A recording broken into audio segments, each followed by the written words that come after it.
email that's been unified, right? I emailed you last week. Most of you will behind some Buddhist born, future report, and the outline, the title outline. If you didn't receive my email, you'll find, okay? Please work on that. And we have only less than 2 weeks to finish up this semester. And I hope that you get a good grade for my class. I like you enjoy the class. But as I know, sometimes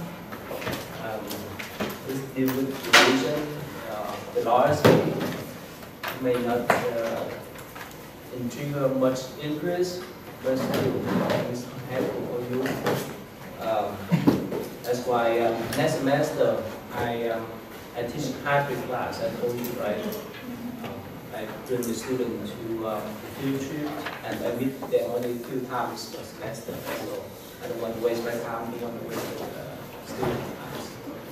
All right. So I want to show you one thing before I go on. Now, so you guys rest up for next semester. You guys doing that now? Right, yeah, last semester, right? So next semester I'm teaching again this one, Buddhist meditation. If you want to learn more about the Buddhist meditation in depth, this one I offer face to face in the morning. It's be a good time for meditation. Okay, so let's move on then. Okay, so now we go back to talk about Zen. What's the Zen? You know, it's like school. And what's the meaning of Zen? Peace. Peace. What's the meaning of Zen then? Okay, but I mean that how this term, how it came from? It's called Zen. You see it now, right? We have Zen iPad, Zen iPhone, and so forth, right? It's popular, right? So how could this Zen come from? Where did it come from? Originally.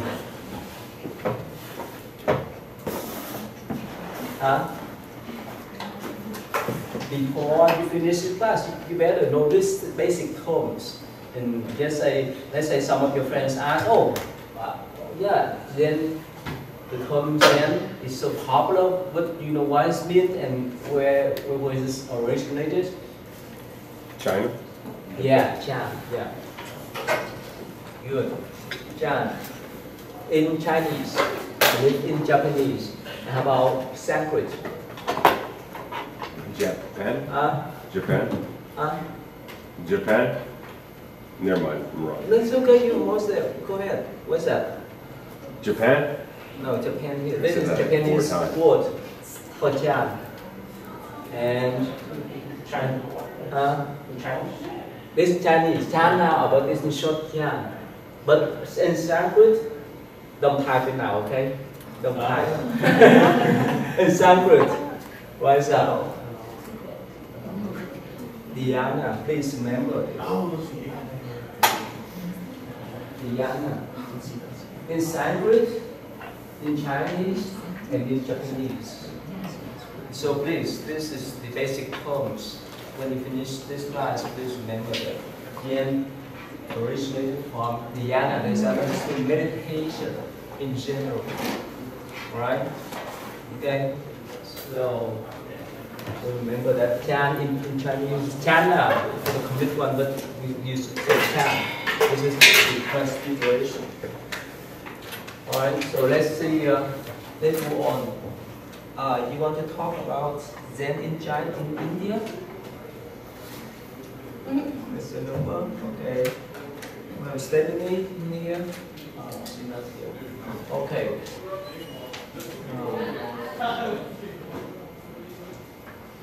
Now, so you relate to that term. So what's mean by Zen then? What's mean by how Zen originated in India? How Zen originated originated in India. How? How? The Buddha sat on the Buddha tree for 40 days to do what? Zen, dhyana. Let's start from him. Let's start from the Buddha. Make sense? Alright, so let's start. It's just meditation? Yeah, that's what. That's the word name. Dhyana is meditation, but of course many levels of meditations. Last time I told you, right, that there's four basic stages of dhyana meditation, and of course all the stages, the highest one is nirvana and so forth. Right? Do you have your name yet? Put your name yet? No. Yes? No? What's the number? 24. Okay. Yeah, let me know. Otherwise, you have to write out 300 words. Okay? What's that? 24. 24.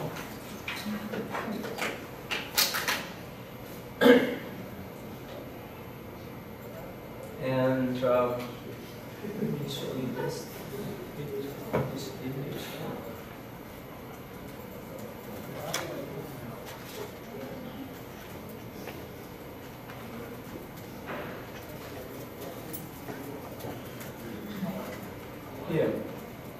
Here, according to the story, right? Yeah, the Buddha. Yeah, of course, he sat there for 9 days to attain enlightenment, become a Buddha, and he started what we call the Zen tradition, or the Dhyana tradition, a meditation tradition, and anyone who achieved to what we call nirvana or hardship should practice this meditation to Zen tradition too. Without doing meditation, you could not go deep down to your consciousness, to recognize your mind, to purify your mind. There's no way. Yes, you may have the faith in any beings, like God, whoever, but without doing meditation, there's no way. No way for you to recognize your mind. There's no way for you to purify your mind. That's why all of the monks who achieve nirvana or hardship have practiced this one, dhyana. There's no exception. And according to the history or even the legend, you know your number? Quick. You have a chair here? Yes. 24. Oh, I got you. Oh. What's the number? 11. Yeah, I remember most of your names, but somehow some of you, your face is similar. So I could not recognize all.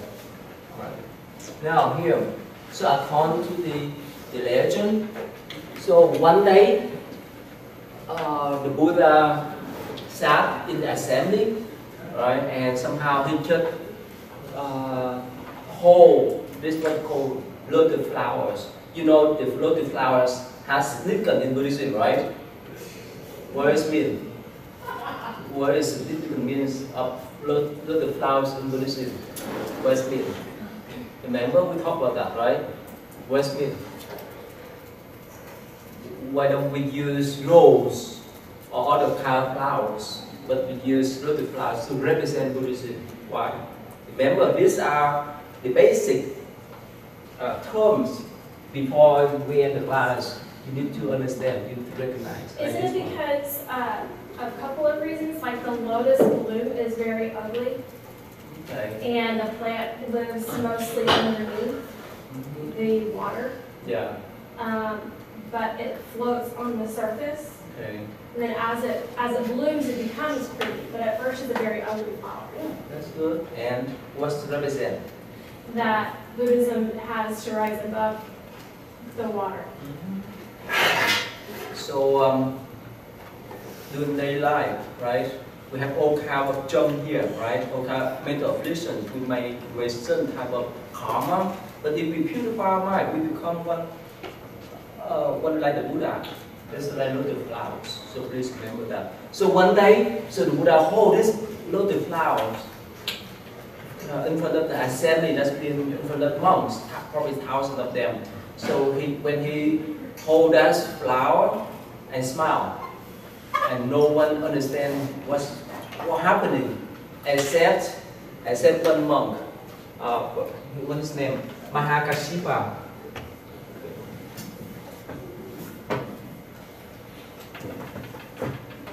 Mahakashipa. The one who, remember, the one who led the 500 monks to do the sutra compilation, right? 3 months after the Buddha passed away. Remember that? So when he holds lotus flowers and smile, no one understands what happening. Why the Buddha smile? Except him, he smiled. At that moment, the Buddha said, wow, I had the Dharma teaching, the proper Dharma that advanced mind to mind, or what we call Dharma to Mahakashipa. You may not understand, right? So I think it's a paper, or where's the paper? I have it. Oh, okay. All right. Yeah, can you pass it out, please? Yeah. Yeah. Okay. So I think let me give you one example. Probably most of you, or most of you, sometime in the past or even now, you engage in some kind of relationship with your friends and more friends, right? All right, most of you, right? And only when you're in love, only you and that person know exactly what happened. You understand that? Let's say if you look at your boyfriends or girlfriends and if you just hold the pencil, you know what he wants to say, what she wants to say. You understand that? So there's the Buddha. When he hold the flowers, only him and Mahakashipa recognize what's the meaning of the Dharma, or what it calls mind to mind seal, or Dharma seal. Alright, so that according to Zen tradition, that starts that tradition, and later on, Mahakashipa passed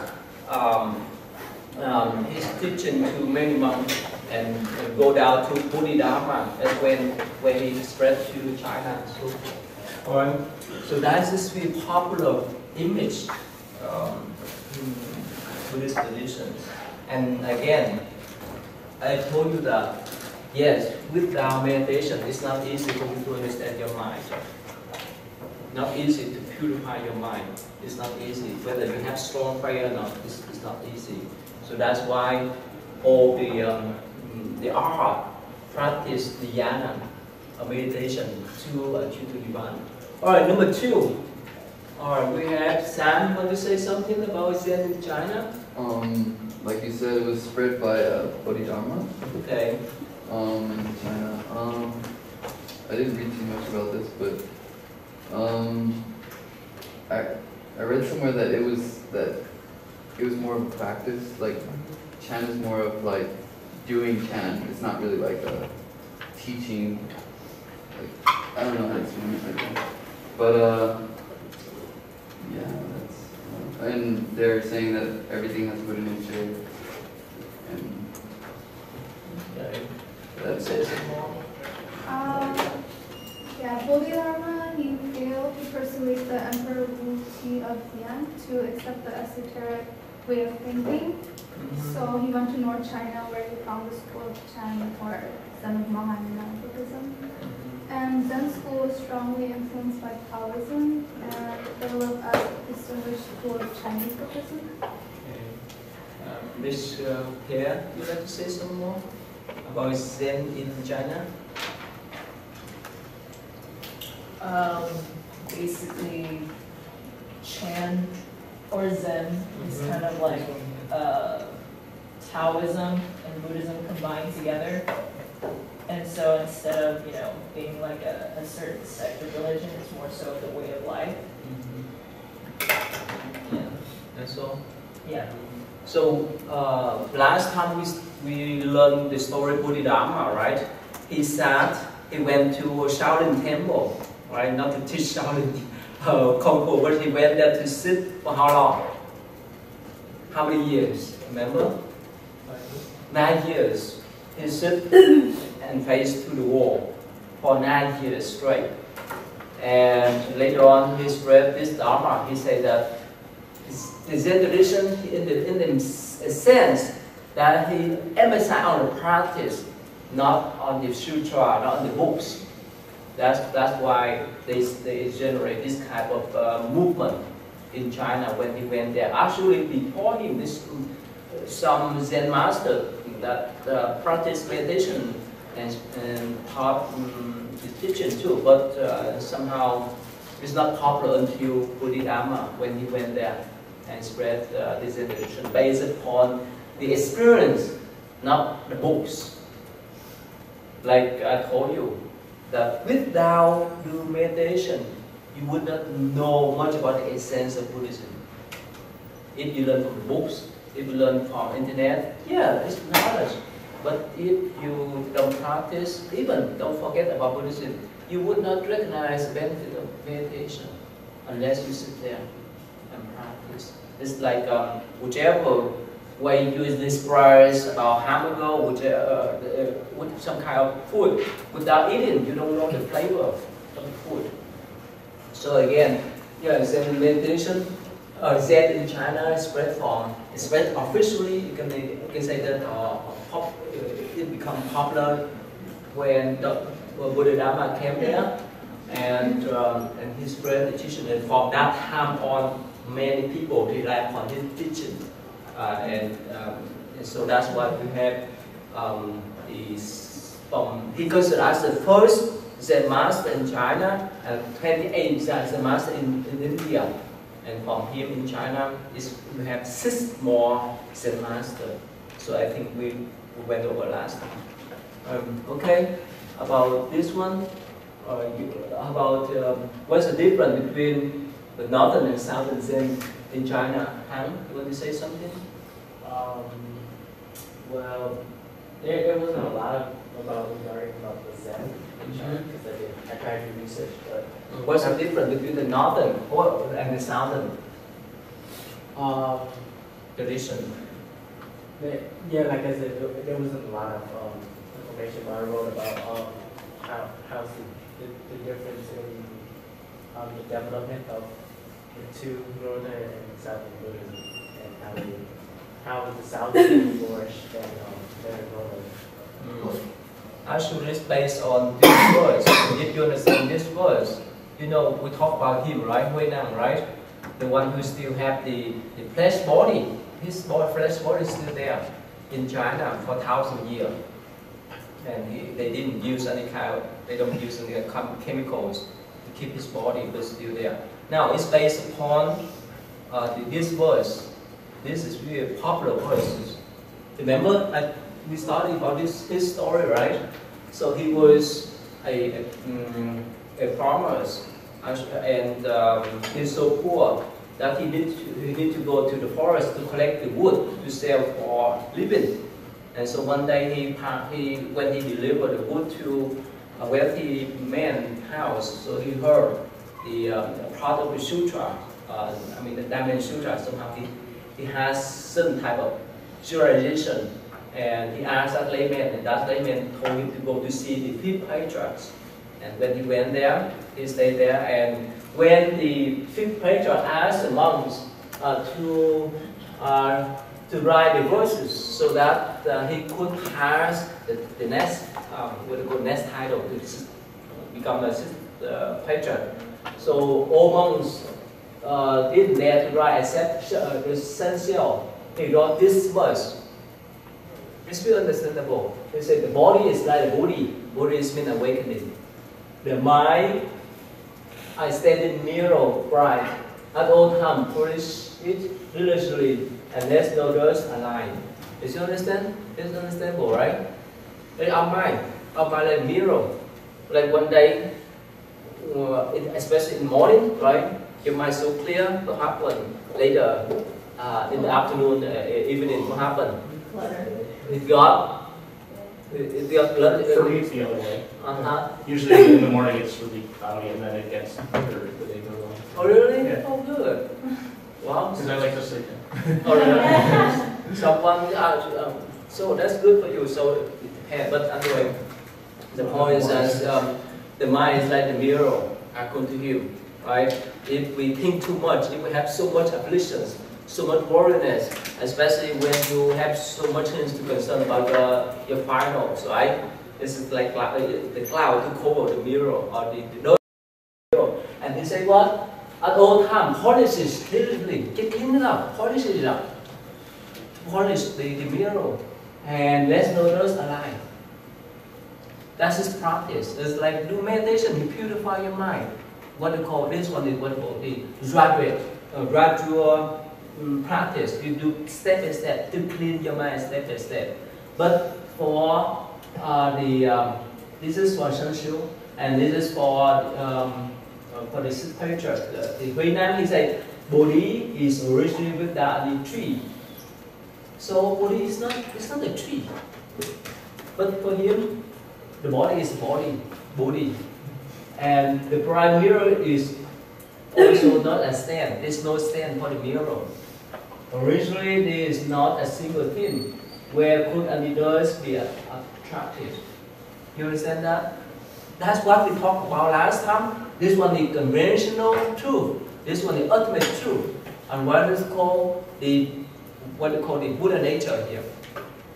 The Buddha nature is there. It's originally pure. You don't need to do anything. Just recognize us. This is not mirror. Remember I told you the analogy of the sound, right? Right? Whether you hear my sound, my voice, or whether you listen to music, you hear the sound of music.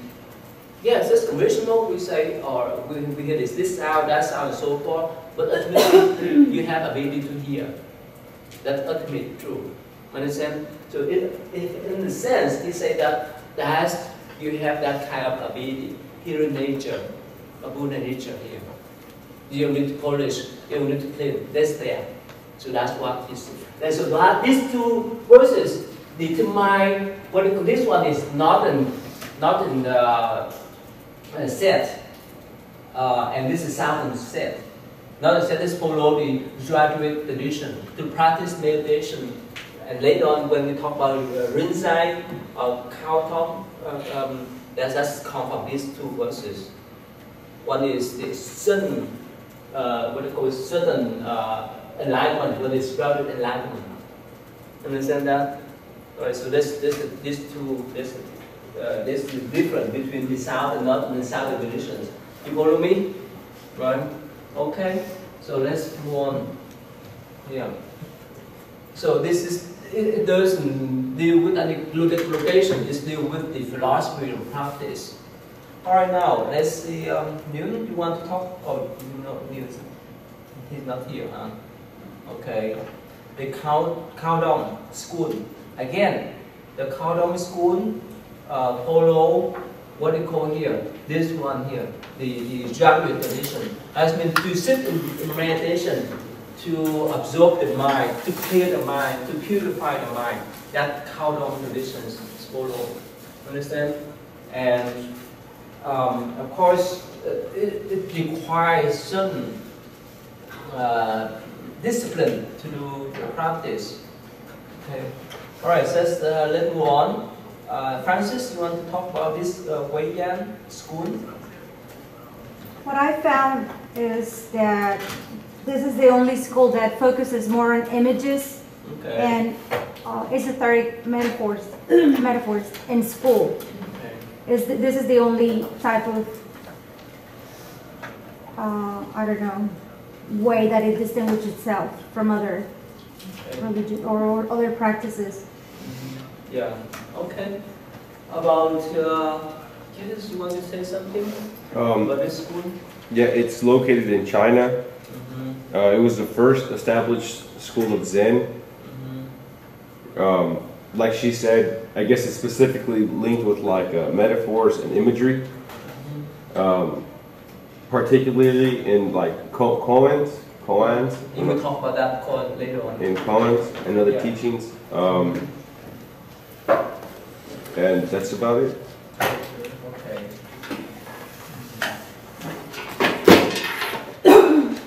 Let me tell you the story. Actually, when I was layman, I really like to read the Zen story. that relate to him. Hui Yang is the two names. The Hui Shan and Yang Shan is a master and a student. They established this school, the Hui Yang. But the master Hui Shan, one day he went to see his master, and he asked his master that, you know, I could not recognize my Buddha nature. Can you help me out? So his master said, well, come here. So he showed him a fireplace. You know fireplace, right? When you brought the wood and you had the coal and so forth.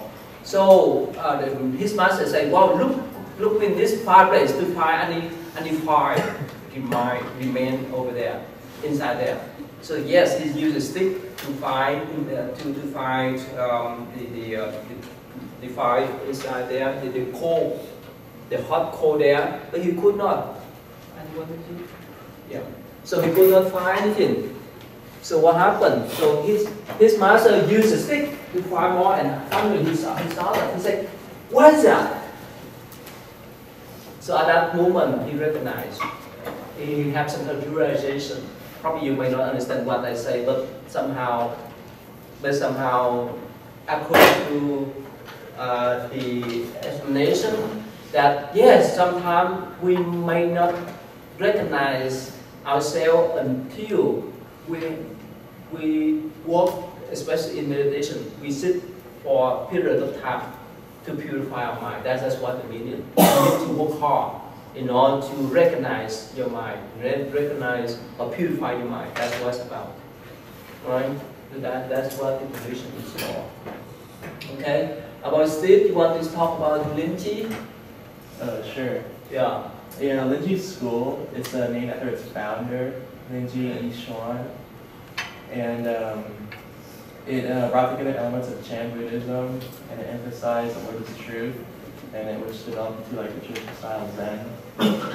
And Linji, he taught using an iconoclastic learning style, which students were led to enlightenment by hitting them and shouting at them. Mm-hmm. And one of the more famous quotes that some people have heard is that if he's quoted saying, if you eat the Buddha, you kill him. And this is it's not literal. It's a symbolic phrase in which one must destroy any preconception of the Buddha as external. Oh, stop here. Stop there. What did you say again? When he said what? If you meet Buddha, the Buddha, kill him. What happened? You heard what he said? No. Why? If you meet the Buddha, if you see the Buddha, kill him. What's mean? And it's shocked many people, right?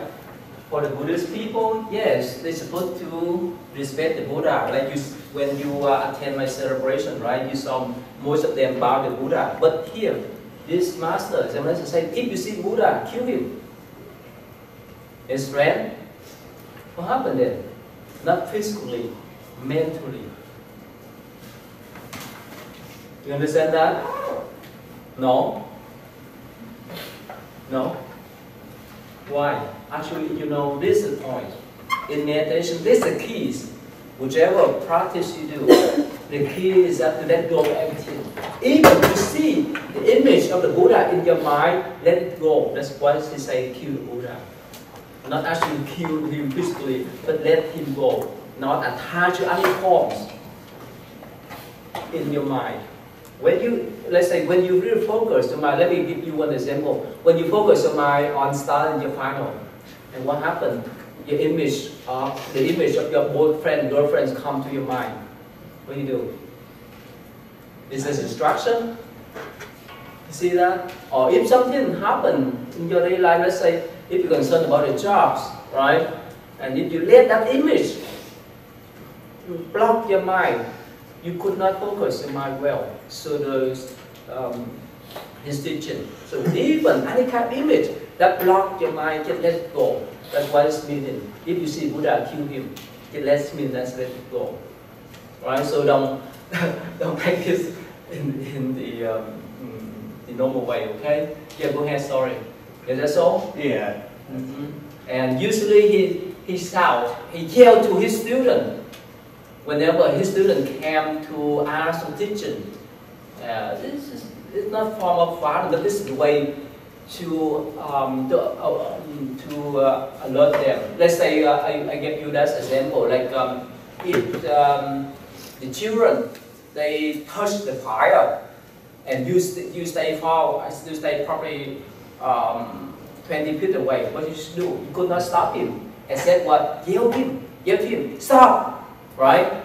You could yell to that child, stop, don't touch the fire, right? But you yell because of compassion, not yell because of hatred or anger. That's a different story, all right? So that's why in the past, in the Zen-The, this means the retreat center, was one monk go carry a stick to go around to hit people, not to wake him up, if they fall asleep. You understand that? I will show you a short clip after this. Alright? Not to hit because of anger, but wake them up. Because while you sit there, it's easy to fall asleep. So I even asked my master monastery back then. Yes, when we sit together, we take turn. We took turn to carry the stick around to wake people up. Yeah, it's not too hard, but in the past, I will show you some people to see that. All right. So next one. Sandra, is you here?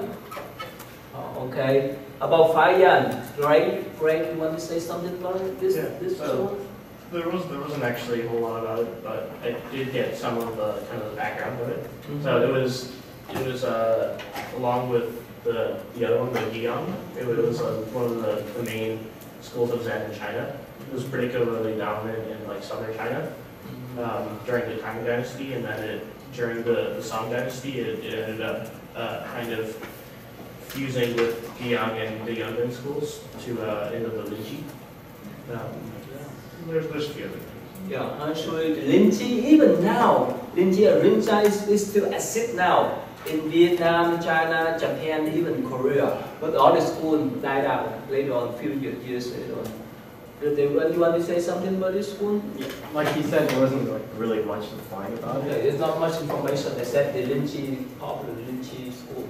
All right, the same. It's established by this master. That's what they use his name for. All right, number 8. You want to say something about? Oh, she's still there. Tiffany, you want to say something about this school? Young man.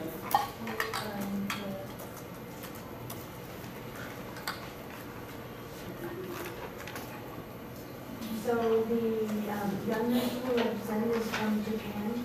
No, Right. China. Oh, China, sorry, Chinese. And it was founded by this master called Yunnan Buddhism. And it's one of the 5 Chan-inspired schools. So he first was a monk and he seeked enlightenment, so he found that. And he went through several different masters to attain enlightenment. And he finally established that school where it was up in like the mountains. Cool. This is great. Alright. Okay. Now, how about number 9? Compare and contrast Zen compared to Quan. Where's Smith? Yes? You are, right? So let me pull down. Quan is basically the provoking of doubt and testing of a student's progress, and they do that through either asking you questions, giving you statements, and giving you a story or stuff like that. And basically that practice is like the practice in, like the question in number 10, one of the questions is, does a dog have a Buddha nature? So it's supposed to be questions that there is really no right or wrong answer, and it's not an answer that you would know, it's something you have to actually think about. And once you have an answer, you reach a sort of level of enlightenment, and that moves you forward to Satori. And that's what I got from what Quan is. And from what I saw, the differences between that and traditional Buddhist meditation was that traditional Buddhist meditation, from what I've read, is more I guess, of a calmer at your own pace, while Quan is sort of pushing you to the limit and seeing what you can get. Okay, that is samatha and vipassana. Remember, there's concentration and mindfulness. So what is different between Quan and what's it again? Is this concentration? Is this mindfulness? Yeah. Like, is it the same? On the surface, they are the same, but deep down is different. All right, let me tell you this. All right, I can show you. I can poke Newton and apple, right? You know, right? You know the story, right? What happened? What happened? What happened then? Who can tell me? The apple fell on his head. Fell on his top and he recognized which law? Remember? Gravity. Gravity. He sat there for I don't know how long, right? We don't know. But when the apple dropped on his head, boom! He recognized that law. So there is corner. Sometimes in your life, you think something, right? On the course of life, you think whichever. You think about money, you think about girlfriend, whichever. But suddenly, when something happens, you recognize that's on the spot, the meaning of whichever, right? So quantitative contemplative question, like the sound of one hand clap. Can one hand make the sound? No.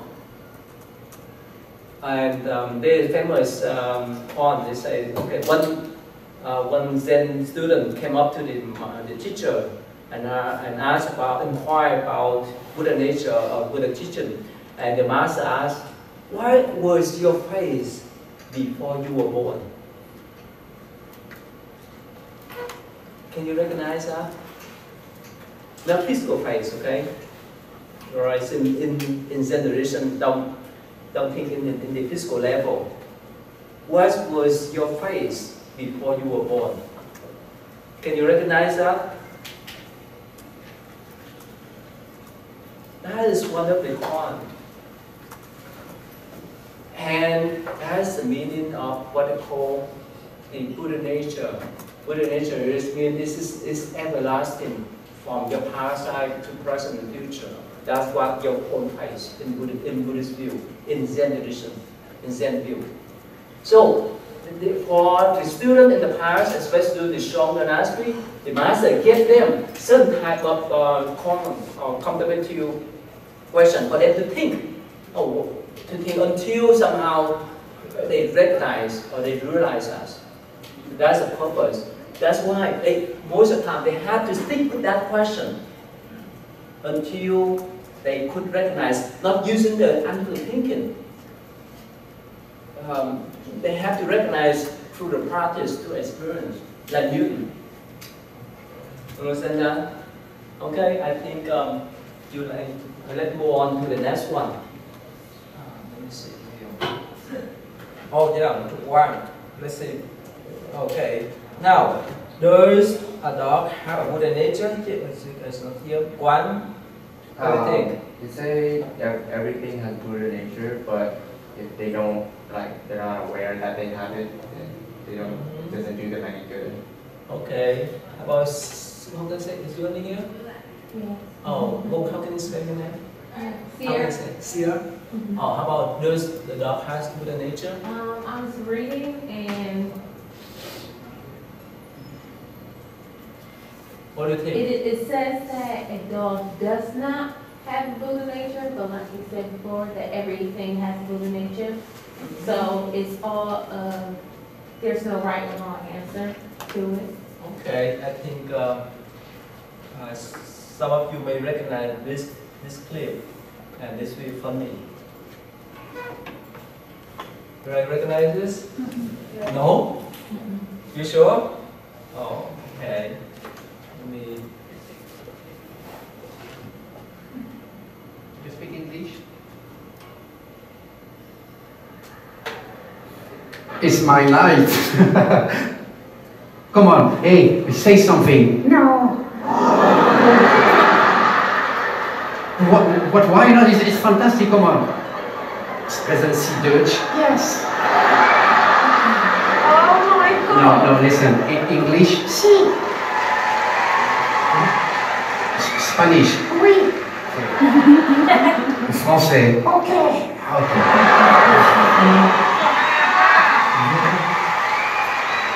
Hey, Wendy, listen to me. You think I am stupid? Yes.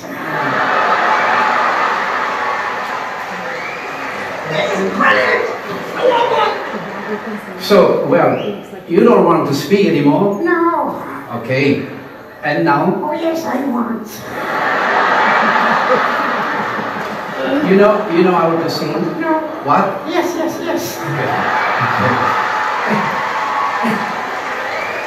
Well, we'll listen to you. Meow. It's bow wow, eh? You understand? Meow. Music, please. We're gonna sing something for you, alright? Okay. Don't look at me, look at your ears, like that. Feelings, come on. Feelings. Nothing more. More. Trying to forget. All together, okay? No. Please, come on. You say it's pretty good talent, okay? All together. Feelings.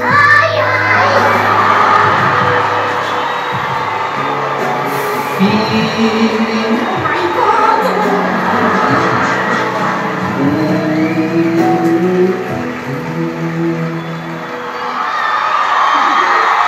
See, so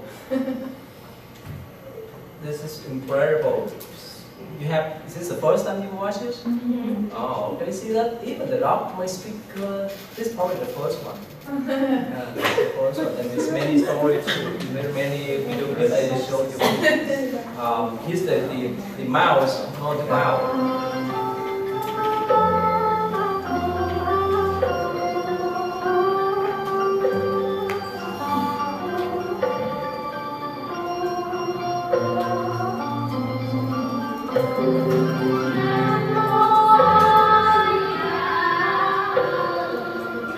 So this is another clip is about the monkey.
Okay, anyway, so you see that? That's why in Mahayana tradition, we're not supposed to kill, harm, or consume them. Even the animals, somehow they have this kind of talent, skill, or intelligence there. And that's when we come back with the question, does dog have good nature? Definitely it will still, yes, but somehow because of their karma, with the doggy karma, so they could not speak much, they could not know how to speak, because they could not have the chance to go to school, to be educated like us. That's why we respect them. And even the rat, even the mouse. And most of you had cat, a pet at home, right? You love them, right? And remember, for you, as you tell students, love pet, please love chicken. Right, so that's why you need to recognize us. When you recognize us, you would not dare to harm them. That's what it's about. Okay. Okay, let's go on to the next one. number 22. Now here, children who see not here, Zen in Vietnam.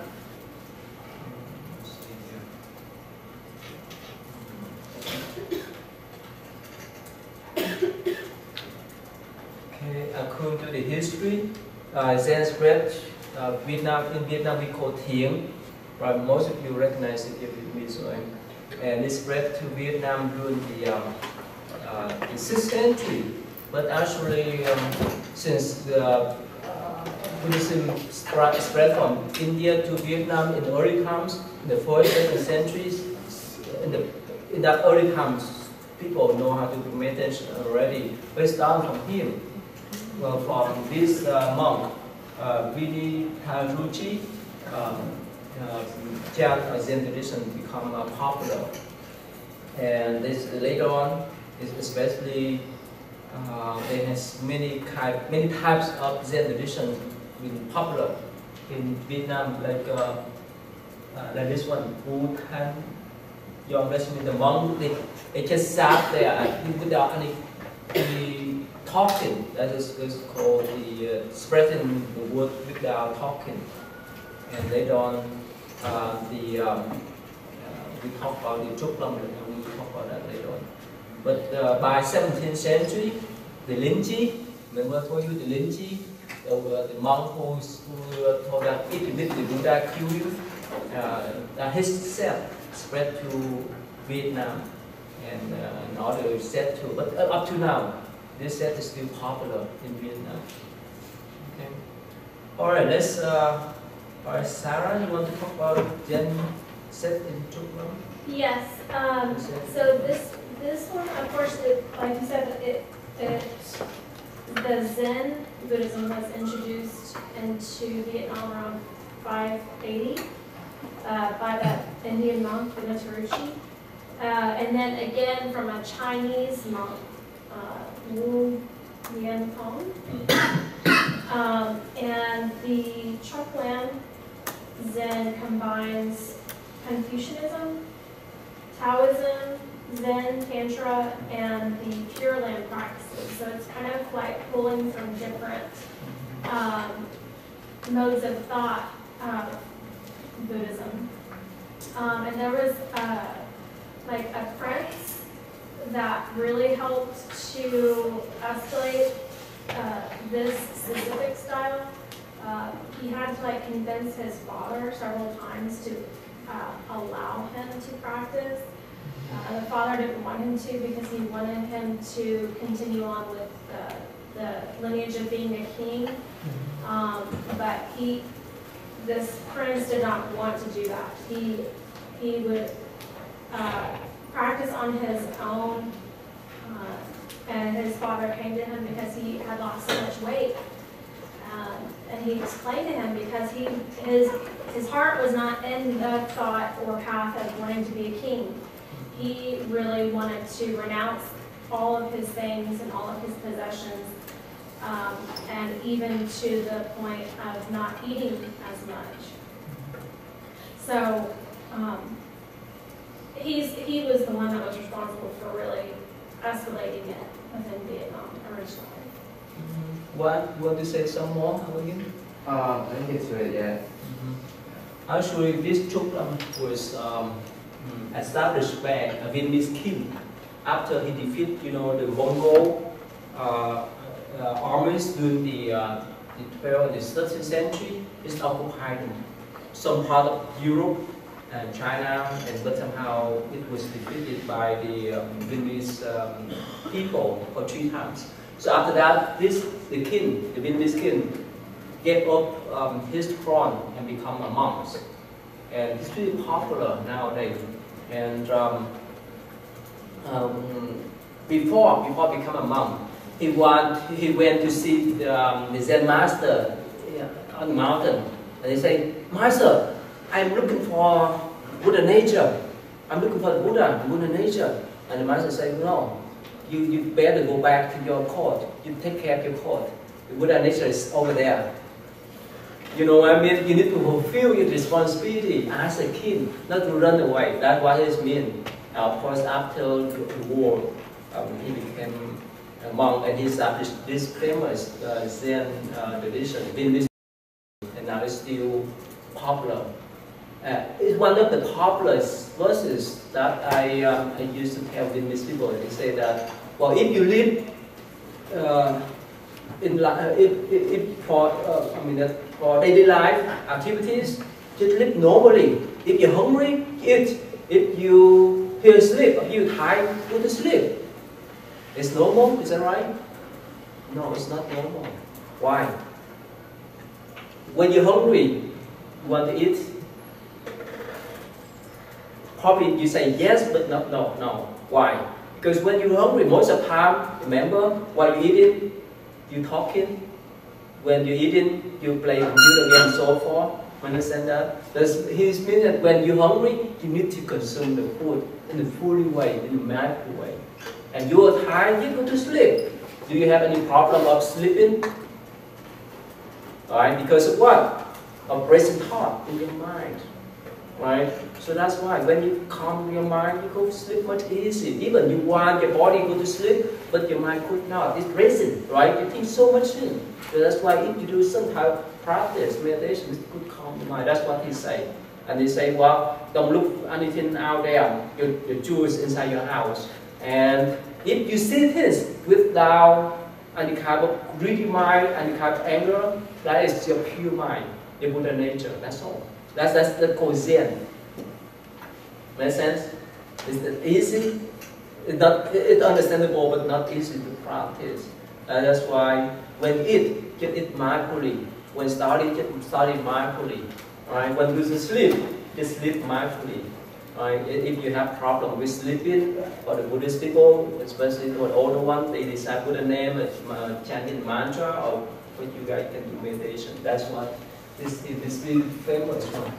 Alright, how about this one? Zen in Korea.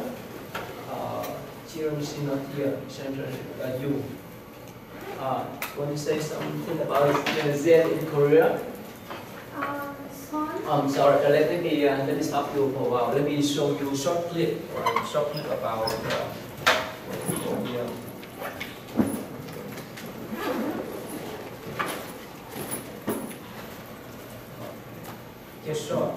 Short, they do walking meditation, and most of the time they are old people. You see that? You see this picture, this image, the Buddha hold the photos of flowers. That's what it's about. This in Vietnam, and the monk lead them to do the walking meditation. So that's a Zen temple? Yeah, that's the temple. Yeah.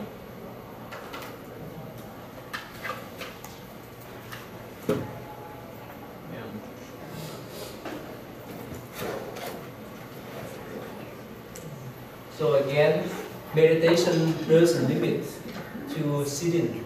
You can do the sitting, standing, walking, even lying down on the scale. That's what one form of meditation there.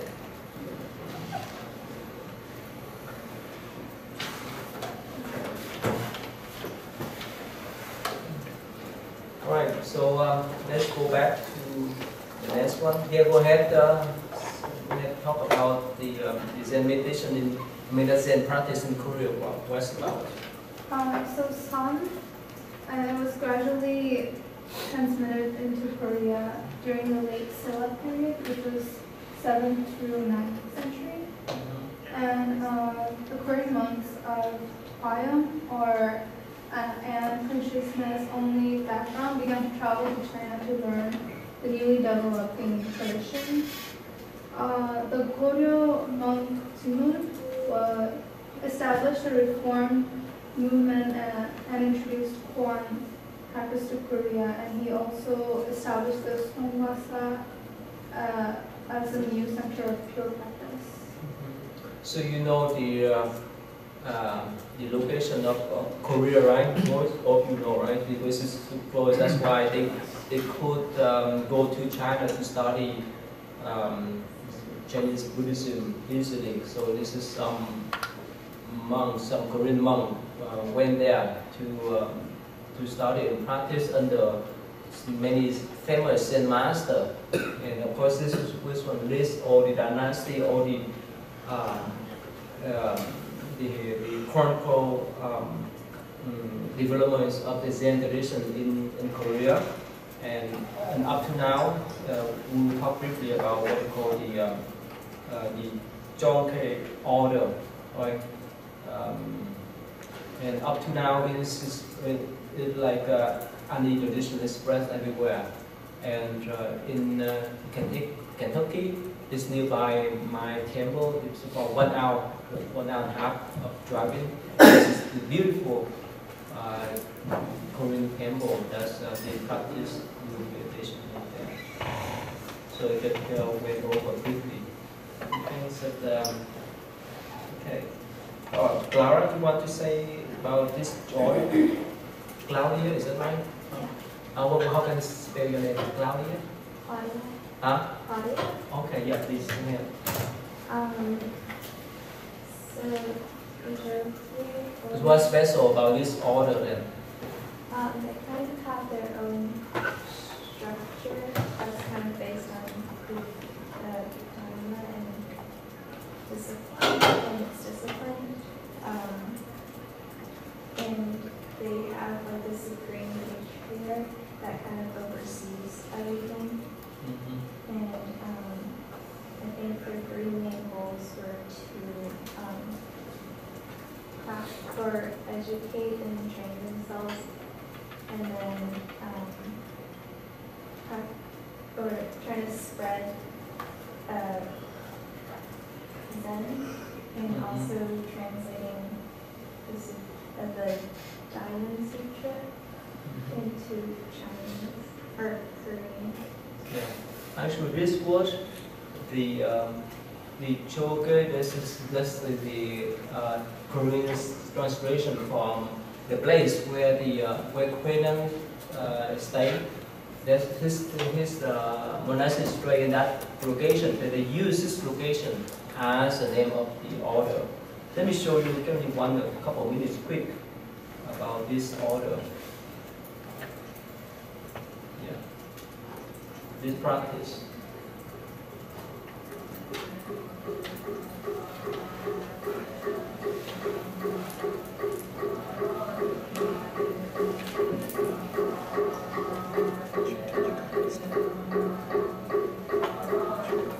Days. That's been 3 months, right?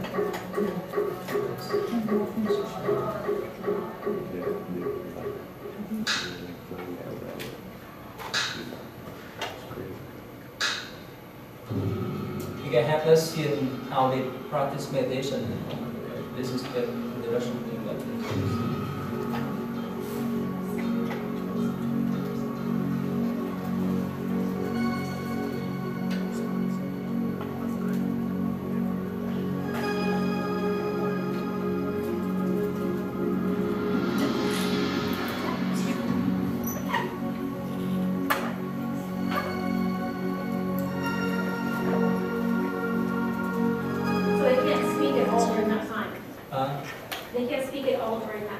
Most of the time, yeah, you keep silent.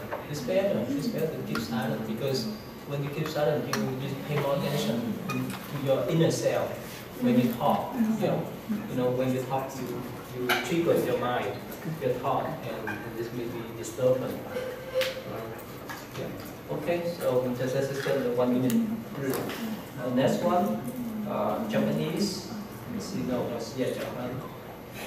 You want to say something about Japanese Zen? Question? No? Sam, you want to say something about this? Yeah, it was founded in the 12th century by Myon Yesai. He's a monk from the esoteric sect. He went to China. He went to some mountain Tian Tai in China. And then so he brought it back over to Japan. And then so there's another master that was really famous, Dogen Zen-The. The man,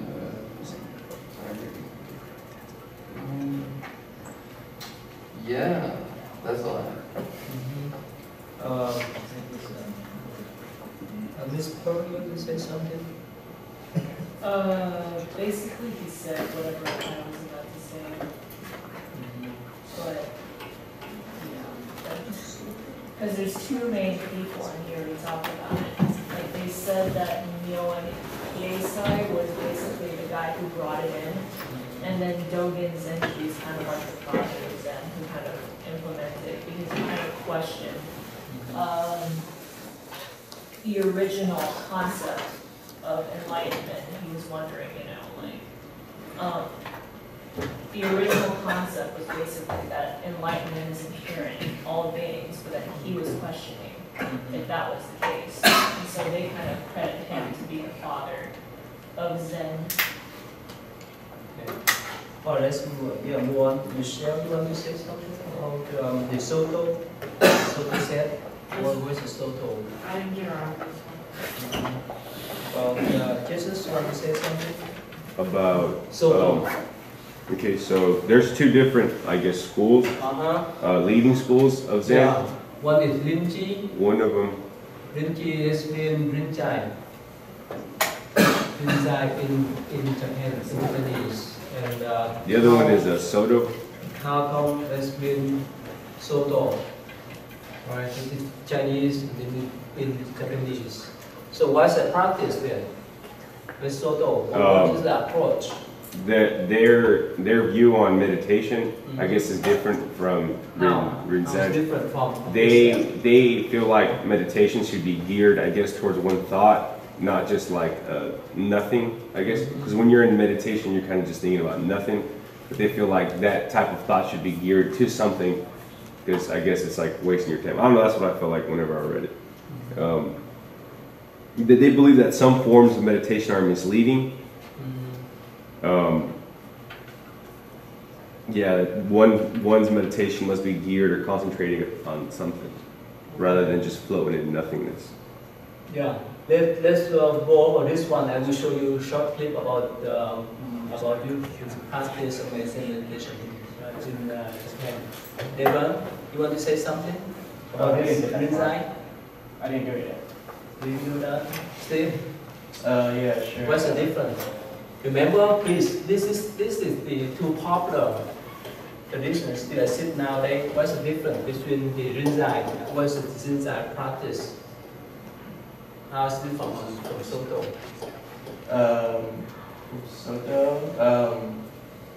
Well, Rinzai place, they emphasize more use of the koans, which is like many phrases. You can help with meditation, and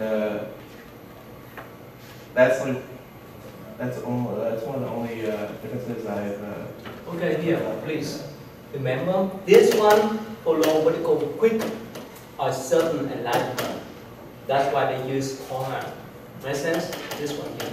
This is like this follow the southern, follow the Huinan traditions, and Soto is follow the graduate enlightenment. That means step by step practice and meditation. So this is the big difference between the two. How do you pronounce that one? Rinzai and this Soto. So Rinzai is more instant? Yeah, more instant. You can say that. More instant, quick.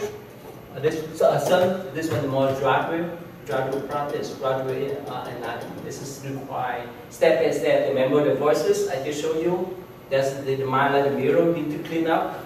Step by step, this is this one.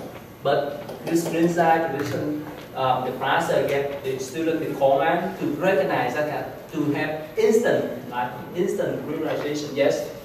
I was reading on the two, and the Rinzai or the Linji, it was like described as like love at first sight, as opposed to like you're saying with the Sotos that they believe that it takes practice and trying, as opposed to, because that's what they were saying that was the biggest difference between the two, is that it was like they really believed that there was an instantaneous way of achieving enlightenment. In any aspects of life, you don't need to sit. Whichever ways, as much as you have the wisdom, you recognize your Buddha nature on the spot. But for the Soto, it takes time. They have the process to do meditation. Alright, let me show you.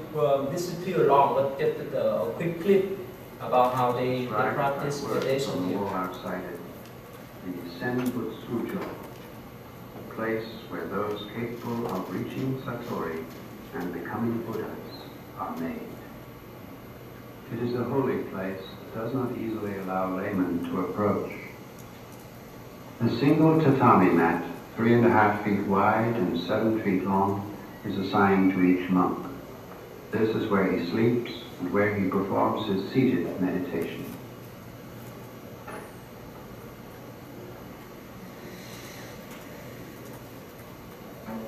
Traditional Japanese Zen Buddhism is divided into 3 schools: Soto, Rinzai, and Fubaku.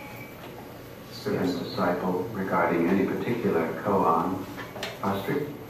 Sitting down is forbidden. They sleep as they are, seated.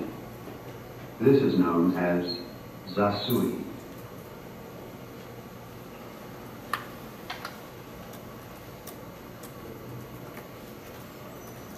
Is it blurry? Can you see? It's an outline.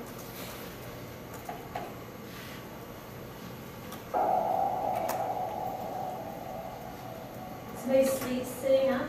Yes. Here, you get the stick to see.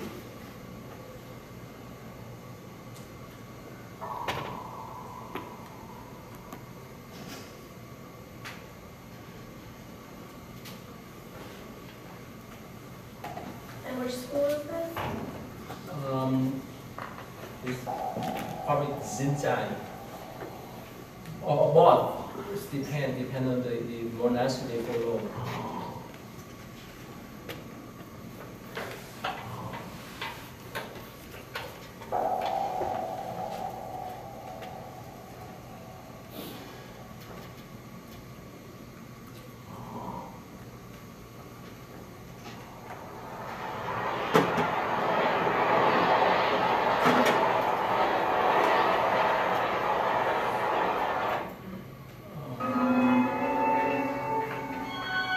So they have to do the work at the morning to clean up.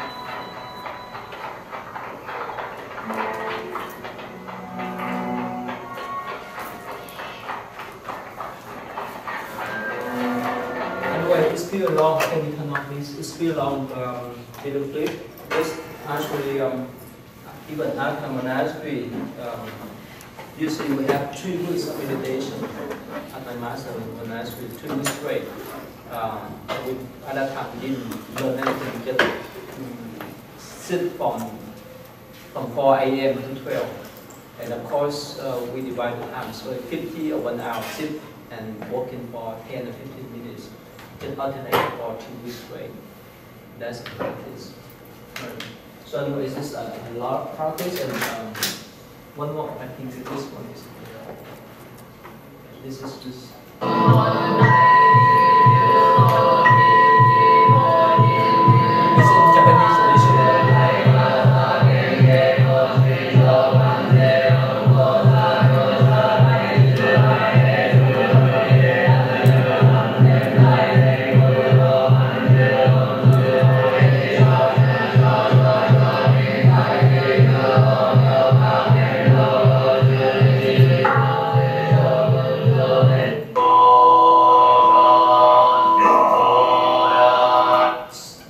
When you went to my temple, you see a big bell, right?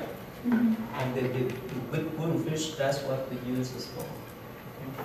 All right, that's here. Now, everyone, you want to say about this one briefly? Are you here? Oh. Okay. Now, again, Zen starts in the West from the late.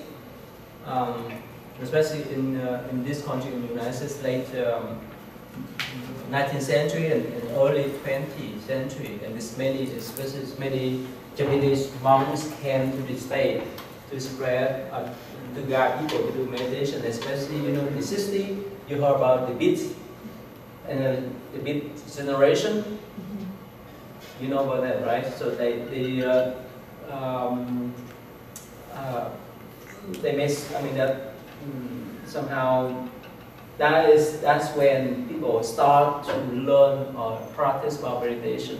And of course, many misconceptions about meditation doing those have to, but later on, when the immigrants like Vietnamese, Chinese, and so forth came to the state, established the meditation center. This has some kind of influence too. And now, that's why now you can see many American people, they follow certain type of Zen meditation.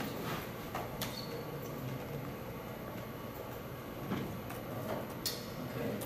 So let's last one. You want to say last one here? How the Chinese, Japanese, Vietnamese, and so forth shape the landscape of modern American Zen? We find out anything? Not about like modern, but I looked up how it pretty much was introduced in America, and it was introduced first like the Prasna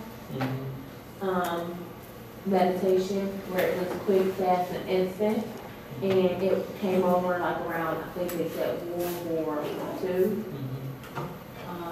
when the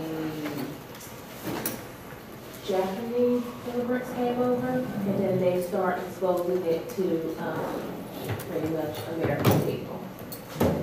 Yeah, somehow, up to now, we know this first. Yes, the ethnic or the immigrants, Buddhists have some certain type of influence on the American Zen practitioners, but somehow up to now, most of the time, this you can say that American Buddhists or global Buddhists practice by themselves most of the time, and the ethnics of the immigrant of Buddhists somehow they practice by themselves too. Except Thich Khan is one of the famous Zen master that could bring two groups together. There's a great influence on Zen landscape in this country. All right, so let's be finished today for you. Let you move, and next week we will visit first. We talk about the country traditions. And if you receive my email, please work on your listening assignments.